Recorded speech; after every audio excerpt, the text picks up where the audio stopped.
ये भावना हमारी इस चर्चा के दौरान भी आप सबके माध्यम से बार बार प्रकट हुई है।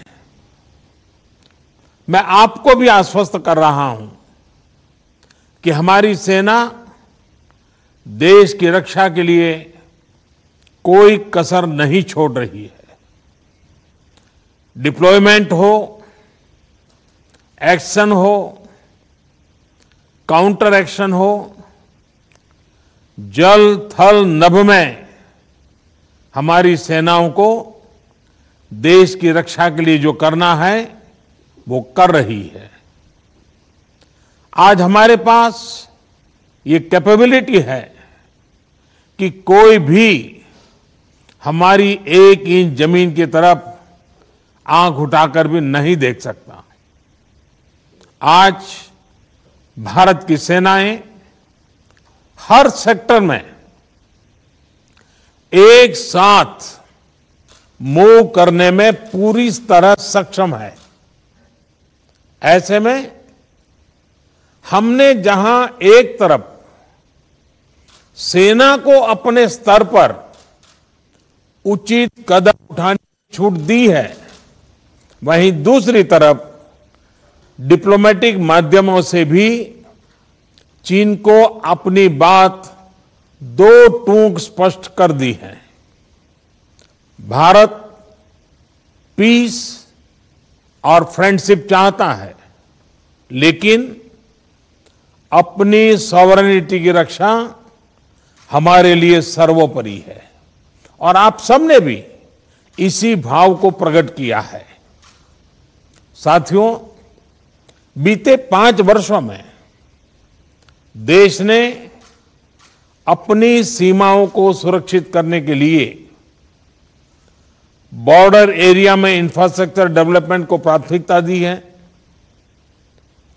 हमारी सेनाओं की दूसरी आवश्यकताओं जैसे फाइटर प्लेन्स, आधुनिक हेलीकॉप्टर, मिसाइल डिफेंस सिस्टम आदि पर भी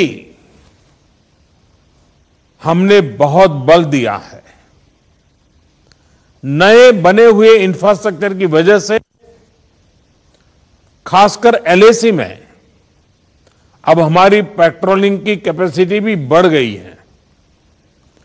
पेट्रोलिंग बढ़ने की वजह से अब सतर्कता बढ़ी है और एलएसी पर हो रही गतिविधियों के बारे में भी समय पर पता चल रहा है। जिन क्षेत्रों पर पहले बहुत नजर नहीं रहती थी, अब वहां भी हमारे जवान अच्छी तरह से मॉनिटर कर पा रहे हैं, रिस्पॉन्ड भी कर पा रहे हैं। अब तक जिनको कोई पूछता नहीं था, कोई रोकता टोकता नहीं था, अब हमारे जवान डगर डगर पर उन्हें रोकते हैं, उन्हें टोकते हैं। बेहतर हो रहे इंफ्रास्ट्रक्चर से एक मदद ये भी मिली है कि हमारे जवान जो उस कठिन परिस्थिति में वहां तैनात रहते हैं, उन्हें साजो सामान पहुंचाने में आसानी हुई है। साथियों, राष्ट्रहित, देशवासियों का हित हमेशा हम सभी की सर्वोच्च प्राथमिकता रही है। चाहे ट्रेड हो, कनेक्टिविटी हो, काउंटर टेररिज्म हो, भारत ने कभी किसी बाहरी दबाव को स्वीकार नहीं किया है।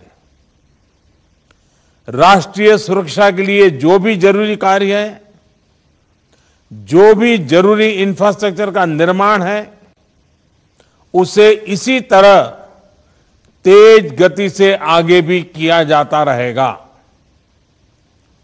मैं आप सभी को, सभी राजनीतिक दलों को फिर से आश्वस्त करता हूं कि हमारी सेनाएं सीमाओं की रक्षा करने में पूरी तरह सक्षम है।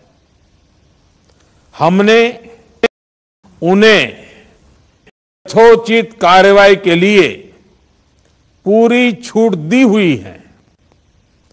आप सभी ने भी इस बैठक के लिए अपना समय दिया, अपने मूल्यवान सुझाव दिए। इसके लिए मैं सभी दलों का, आप सभी नेतृत्वगण का हृदय से बहुत बहुत आभार व्यक्त करता हूं और आपके सुझाव आगे की रणनीति में बहुत लाभकर्ता होंगे, ये मुझे पूरा विश्वास है। मैं फिर एक बार इस एकता का संदेश देने में आप जो बढ़ चढ़ करके आगे आए हैं, वे सेना का मोरल तो बढ़ाएगा, देश के लोगों की हिम्मत बढ़ाएगा, लेकिन दुनिया को भी जो संदेश जाना चाहिए वो पहुंचेगा। और इसलिए आज की मीटिंग में आपकी सकारात्मक भूमिका का बहुत मूल्य है, उसका बहुत ऐतिहासिक महत्व है। और इसलिए भी आप सभी अभिनंदन के अधिकारी हैं। मैं फिर एक बार आप सबका धन्यवाद करता हूं।